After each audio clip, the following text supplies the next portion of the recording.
0. It means what? Alpha I must be equal to 0. And vice versa. Which means when alpha I not equal to 0, the Lagrange multiplier is not equal to 0, then it means F must be equal to 0. Okay? So for this case here, if alpha I larger than 0, it means what?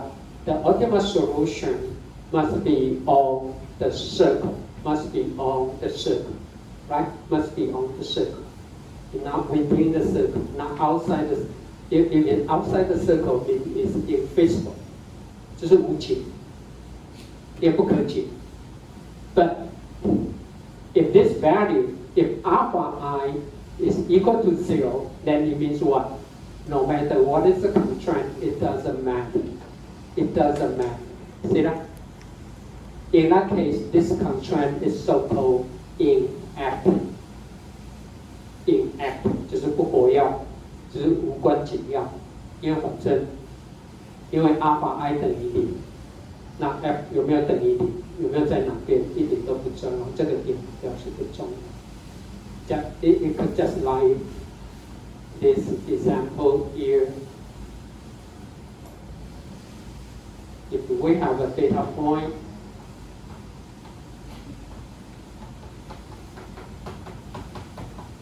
so for this case, we try to find the decision function, right? And also we try to find H1, okay? That would be W1, 1, 2, X2, right? Should equal to positive 1. So if you have a more data point here,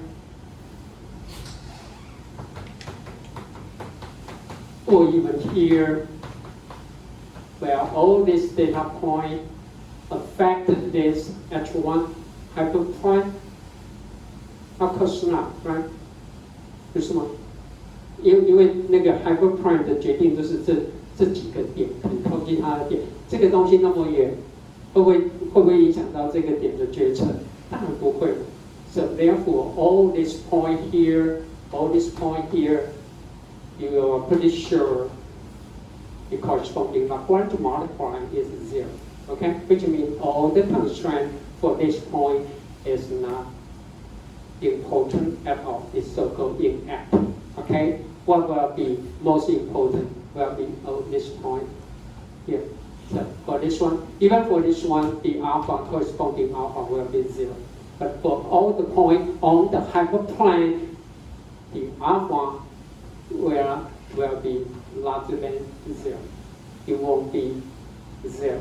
Okay, it won't be 0. And all this point is the so-called support factors. Okay, support factor. 这些点就叫 support factor. Support what? Support 我们做 H1 的决定。Then for this, then we have another. We call H1. We have H2, right? H2 will be W1, 2, equal to -1. And all these 3 points will also have the corresponding Lagrange multiplier larger than 0. Okay? And this will be the support vector for class 2. This will be the support vector for class 1. Okay? That's something. So this is very important when you do the details analysis. What's going, for example, for medical application, you want to know who are the patients that will determine your hyperprime. You can look for this patient and check for their features and find something new. Okay? Why? Because what? Because suppose omega 1 means the risk of heart attack is pretty low, but for all this point here, you might have the risk from the low risk to what? To high risk, because it's so close, right, to the boundary. So it will help you to look for the patients that could determine what you need to do further to improve their health condition. To do as a doctor, you might suggest they should do more exercise or take some right medicines. And for this one, and also the doctor can suggest you might to increase the dose of the medicine so that it can reduce the risk of heart attack, so it will become high risk to be a no risk of heart attack at all. So it was the same if this sample are for manufacturing process analysis. You might look for this. Why? Okay. I mean, the quality, you might say, is a normal sample, but for some case, it might become defect, right? So you can do some further analysis to identify, okay, the most critical samples or instance, okay, and no matter for manufacturing application, for medical health care, or for customer service, okay. This I'm trying to say it's not just used to classify, to identify it as a class 1 and class 2 and make the confusion matrix and close the case. Don't do that, okay? Especially for your term project. I'm looking for some more detailed analysis, okay, on the additional information provided by SVM, provided by logistic regression, which will be what the beta or the arts, okay, so that you will understand more, but not just to try all pass or classify and pick up the one that will give you the optimum or the best accuracy. Don't, okay, it's not the only purpose for that, okay? But anyway, let's go back. You must satisfy these 3 KKT conditions, especially the third one, okay? Let me say it again. The Lagrange multiplier times the corresponding constraint must be 0, okay? One of it must be 0, okay? So if R equal to 0, the corresponding constraint is so-called inactive. It's not important at all, just like the data point here, okay? Because the distribution function, I mean the hyperplane will not be determined by all these points, okay? And for the Lagrange multiply, non-zero Lagrange multiply, the corresponding point are so-called support vectors, okay? Support vectors, okay? So that's it, okay? Okay, I already say that, okay? Now, again,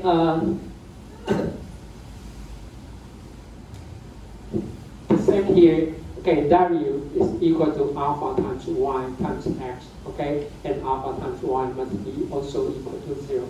They must be true, okay? So we have mentioned this before, okay?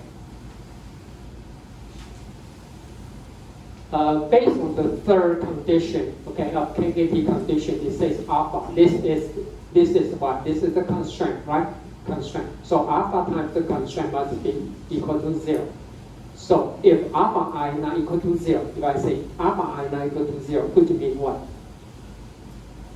This constraint must be equal to 1. Then it means what? It will mean these 3 data points. It will be the support vector because all the corresponding alpha is not equal to 0. So the only thing it can fit this third condition is this point, and this point will fit this equation. Okay, it will fit this equation, which means all these 3 data points will on the hyperplane H1. And these 3 points were on the hyperplane 2. Okay, for the second class sample. Okay. Okay, so this is the third TDP, KKT condition. Okay.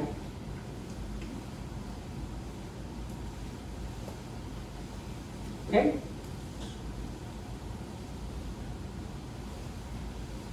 So here, finally, define what is the support vector. Okay, support vector is all the xi. Okay, with non-zero Lagrange multiply, and Lagrange multiply can be solved by the optimization. Okay, I just mentioned this sequential minimum optimization. Okay, that's how we define support vector, SB support vector. Okay. Okay, and for classification, once you solve for alpha, then we can find the projection vector W, right? It's just alpha I times y. You remember, let me say that again. Y is not the decision variable. Okay, y is the level. Okay, with the value of +1 or -1.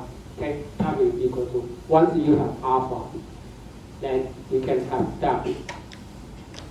Okay, and when you have W, then you can solve for W0. You can take any constraint. You can take any constraint. 因为我们这么多限制式嘛，我们有 n 个训练样本就 n 个限，随便找一个随便找一个 and this must be fit. Okay, then once you have alpha 1 iw, okay, and x for some data point I, then you can solve for W0. But the better way is, because when you use the software, don't worry about how to find give it the value. But you can just simply base on one single constraint, or you can base on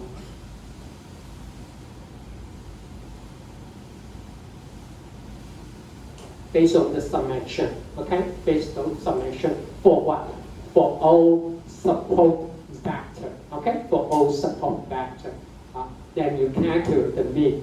Take the mean of W0, the bias. Okay, so xi, it does not have to be all the data point. Okay, because if you take all the data point, that'd be fine. But the corresponding, when you take all the data point here, because the corresponding alpha will be 0, right? It doesn't matter.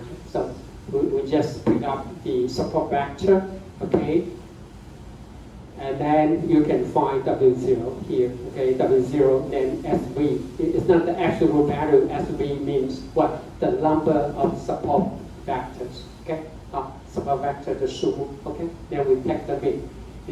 That is a more typical way to go to determine the bias term W0, okay? W0 here, okay? So anyway, first we solve for W, okay? First we solve for W, and then we can solve for W0. Okay, and once you have it, then we go back to our decision function, right? If it's two-dimensional, then cross W0. So if this value is larger than 0, it does not have to be larger than 1, just larger than 0, then you will be, x will belong to class 1. Okay, otherwise it will belong to class 2. Okay, this is our final decision here. Okay, if positive, okay, it's positive, which means it's on the right hand side of the decision function, then we will assign this unknown x to class 1, otherwise we assign it to class 2. OK， 好，最后的决策就是这样做。OK， 就是这样做。The good thing about SVM, I'm not quite sure, but it could be less affected by data imbalance. Okay, it's determined. Okay, you have a lot of constraints, but most of the constraints will be inactive. So for that case. Besides, you try to determine the margin for H1, H2. So if the data sample in class 1 and class 2 are, they don't have to be exactly balanced. Okay, that would be some of the good things for SVM.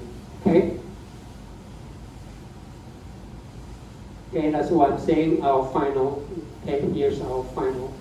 Okay, final decision function, but if you write it down just like this form, it's much easier to follow. But anyway, it goes back to the original Lagrange multiply. Okay. What I try to put it here, if we have unknown x, now our decision function can write down as either this way, okay, or this way. They are the same. because this one is start with 0. But why I put it here? Anyone? Can you find anything unique here? Now, for any unknown x, when you put it into this decision function, now try to remember, later on I will talk about, you see the inner product, see the inner product one more time. 看到那一句没有？这个很重要，没有这个哈，你谈那个非线性的 SVM 做不下去。Okay, so for the projection vector W, you will see the inner product here. And even for the unbiased term here, well, actually the unbiased has nothing to do with this unknown x, but we need to see that you do the calculation for the inner product between any two pairs of the training samples. But again, you see the inner product one more time, okay? 都是内积，刚好都是内积哦，而且可以做。重点是未知的那个样本，它一样有内积哦。我这边放 xi 哈 ，when I say xi, I mean the training sample line. Okay, x is the unknown sample you want to classify. Okay, but everything can be expressed by inner product of two data points. Okay, 好，它有这个形式，这个形式呢，等一下很重要。Okay, so now we are going to extend. Because at the very beginning, okay, at the very beginning here,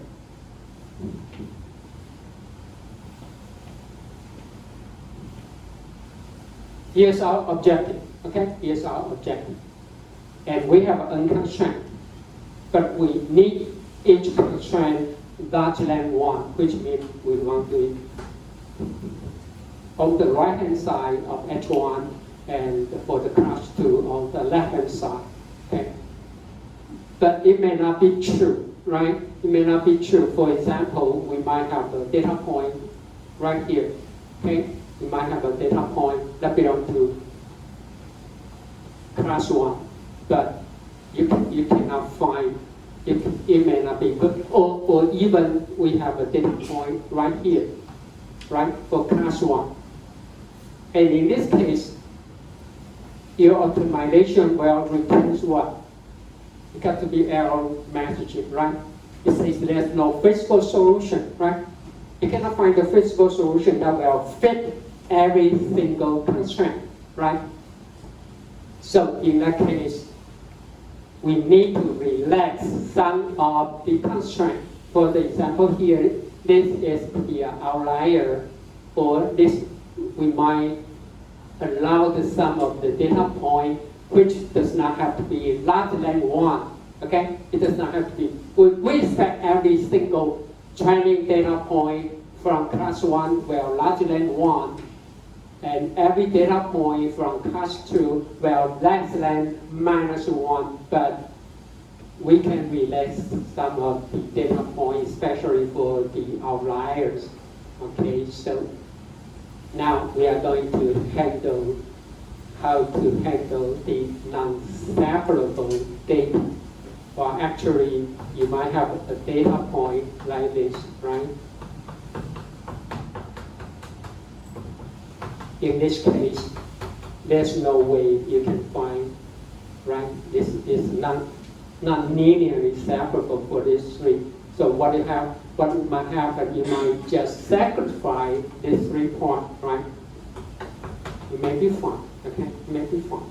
Now, otherwise, you will return no feasible solution, then you will stop to find the solution for you. So, we are going to handle the non-linearly separable data.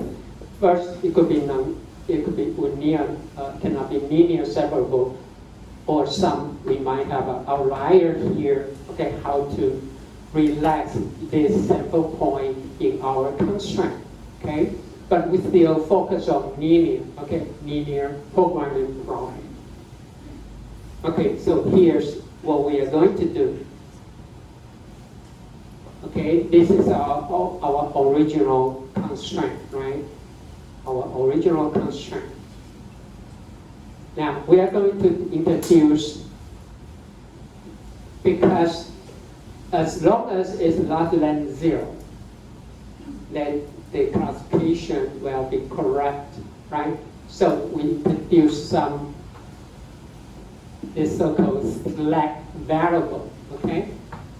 Select a variable here, okay? For class 1, okay?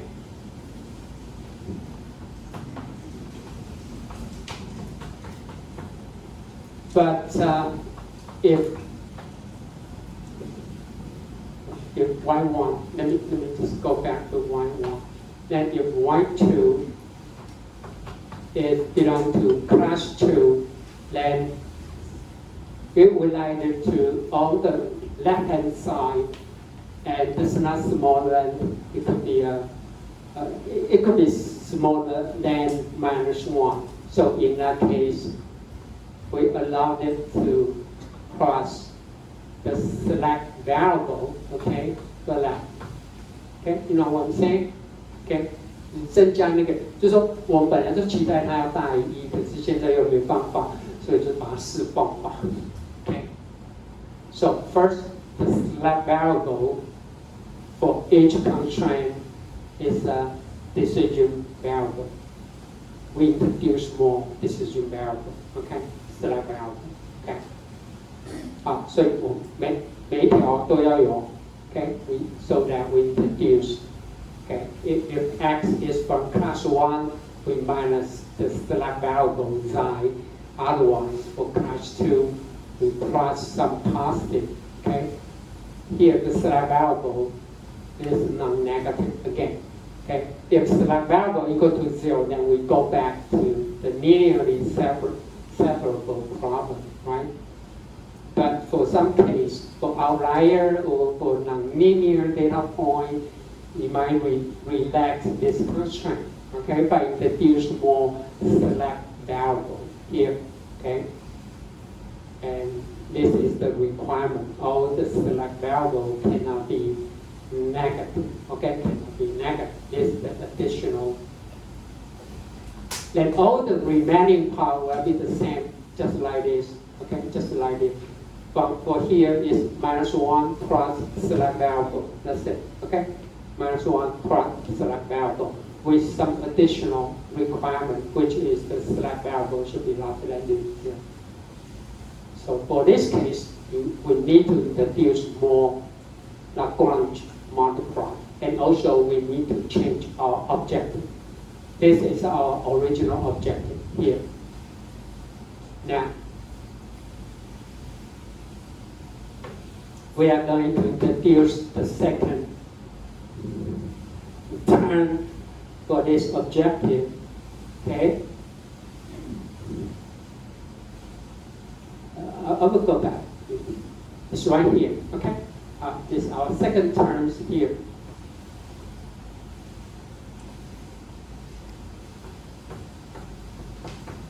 If we have n, okay? Now we try to minimize. Okay, actually the minima is try to maximize the marginal distance. But also we try to minimize the select variable. So the select variable xi should be as small as possible. The best way to go is to make all the select variable equal to 0, right? Then in that case you will be linearly separable and without any outliers. So we try to minimize. The first term is trying to maximize the marginal distance. The second term is trying to minimize the select variable for all data points now. So this is the so-called penalty. Well, actually, this idea used a lot, especially in deep learning. Okay, in deep learning, it's called regularized, right? You can do the regularization. The first time, especially in deep learning, we try to minimize the mean square error, but also the second term, we try to regularize something. Okay, so you can think of the second term as the regularization, but it's the penalty. Okay, whenever we relax a constraint, you have to pay some penalty. So if C is very large, then the penalty will be also very large. But if C is very small, which means we don't care much about the penalty. But anyway, you always can find some solution, okay, with the relaxed constraint. And a very large select variable is here, okay? But C is the user provided hyperparameter, okay? 使用者要注意。Now, it's subject. Usually, based on my own experience, C is not very sensitive. When you put 1 or 2, it doesn't matter. So when you want to try different C value and see what will be the impact, go try C equal to 1, 10, 100, and point, okay, with an order of 10. That'll be fine. You don't need to try C equal to 1 and 2 and 3. No need to do that. It's not that sensitive. Okay? Just go try 1, 10, 100 or 0.1. I don't know. And then you can see what would happen if you change the value of y, then you can see that. But anyway, C is not that sensitive, okay, to the outcome. Okay? But anyway, there's no better way to help you, or there's no rule of thumb, okay, to help you to determine what should be the best value of C. So you need to got to try out. Okay, but anyway, always try to C equal to 1 or 10 and see what might happen. Okay, so this is the objective. Okay, objective, and here's the constraint. Okay, and here's the constraint. Okay.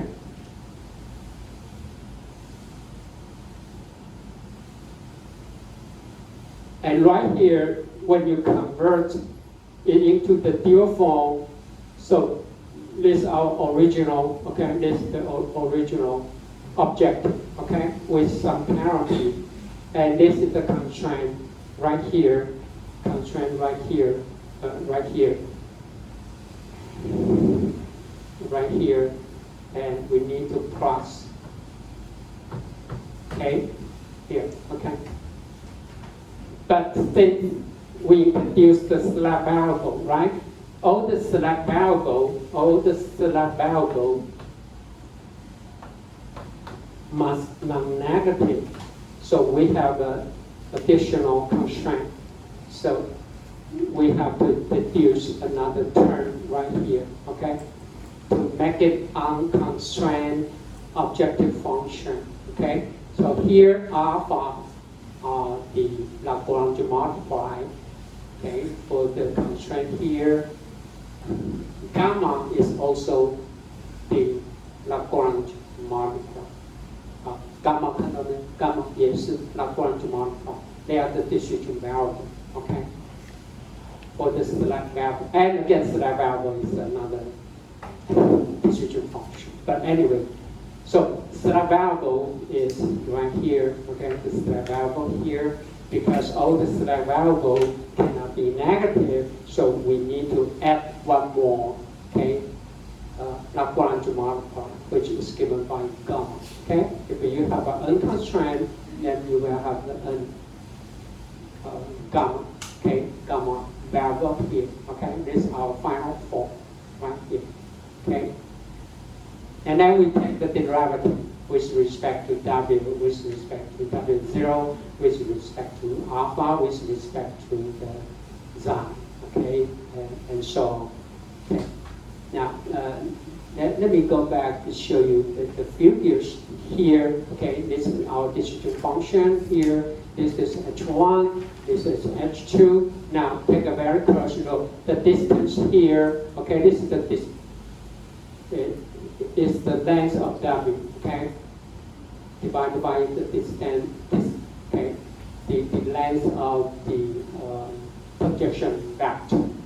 Now, we have a point here. Okay, that belongs to class 1, but inside the hyperplane H1. Now, you can see the distance from this point to H1 is 1 minus xi. Okay, you can check it out. Just by enter this point, the coordinate is 0, 0. Okay, x equal to 0, y equal to 0. For that case, you can simply assume if you have a data point right here, then how to calculate this. Okay, so the distance from here is xi. Okay, It's absolute value, okay? Absolute value. But you should put a double bar here to represent the length of the projection vector, okay? Now, if 1 minus slack variable, which means what? The decision function is still larger than 0.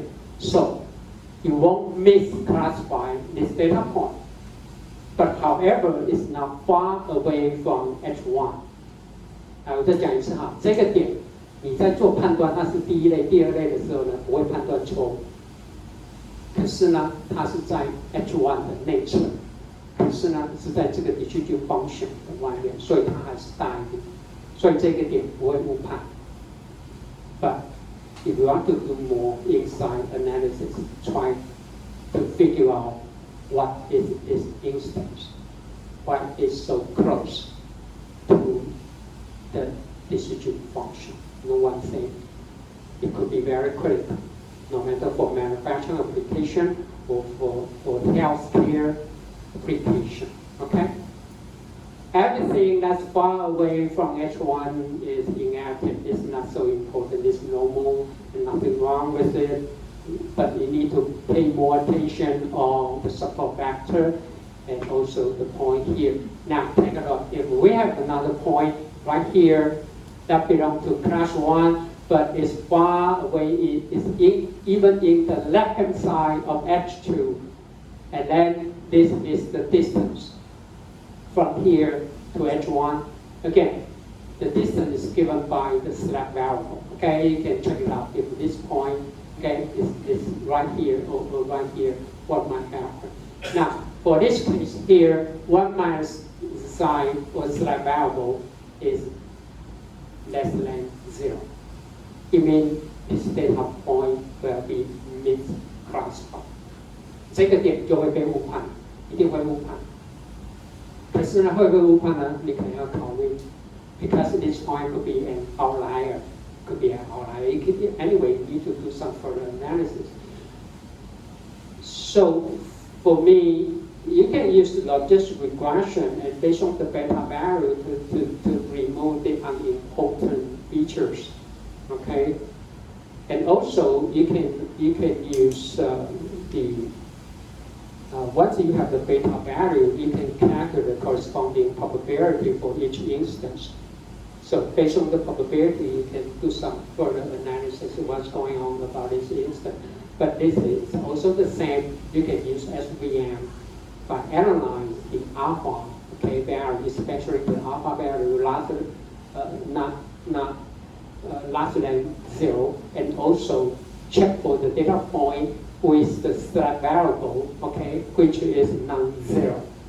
So for this case here, it's very close to the boundary point, but no misclassification. But for this one, definitely you will misidentify the class 1 sample as class 2. So this point could be some very critical point. You can check for its features and or remove this one because it could be some outlier.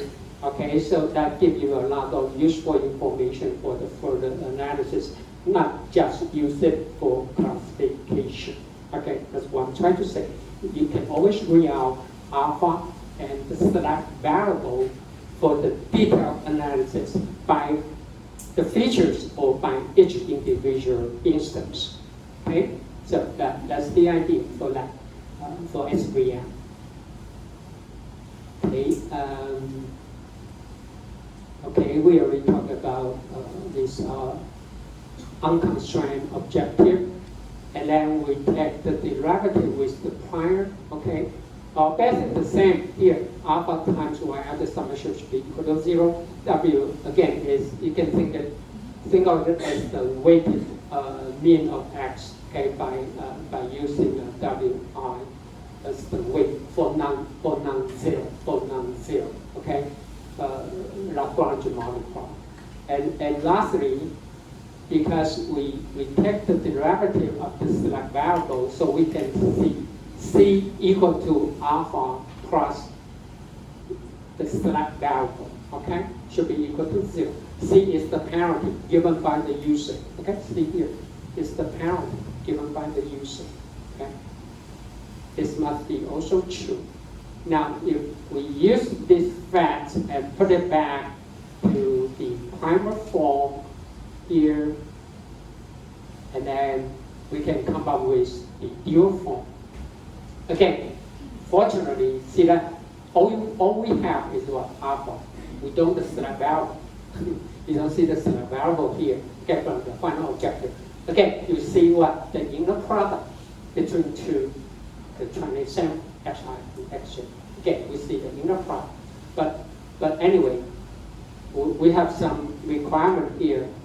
The summation of alpha and y should be equal to 0, and also we must make sure alpha is between 0 and c. Okay, that's because alpha should be equal to alpha plus select variable here. Okay, this must be also true. Okay. So that's it. And based on this KKT condition, okay, this must be true. Okay, it's Lagrange multiplier times this constraint must be equal to 0. So if alpha I not equal to 0, then this must be true.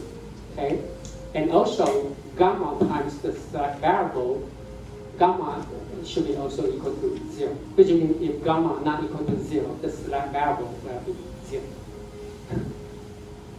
And again, if select variable not equal to 0, then gamma I must be equal to 0. That's how we identify the critical point. Okay, you can check for, first you can check for alpha I to find the support vector. The second, you can check for the select variable gamma to find the outlier. Okay, to find the outlier. Okay, that's the additional information provided by the SVM. Okay, it's very important, and all the remaining will be the same. I will skip to talk about the details. Okay, I give a lot of discussion here what would happen, but the only thing you need to remember is based on the third condition of KKT. Okay, so again, if it is a support vector, then the corresponding alpha I cannot be 0. Okay. And again, if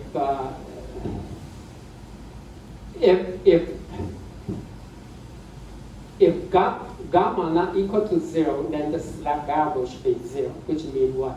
We don't need the select variable at all. Okay, so inversely, if the select variable not equal to 0, then gamma I must be equal to 0. So then you can further check for what? Check for if the select variable is larger than 1 or select variable less than 1. Okay? So if the select variable larger than 1, then xi will be misclassified. So it could be an outlier. You can check for, not just check for the non-zero select variable. You can check for the value is larger than 1 or minus 1. If select variable not equal to 0, but less than 1, then we still can classify x correctly, but somehow is much closer, okay, to our decision function here. Okay, that's for the point. Okay, for the point to be somewhere here. Okay, for this point. Okay, for this point. Okay, so it gives you all the required information to do the further analysis. Okay, for each individual instance. Okay. By the way, actually, you can also use the W value to remove the unimportant features.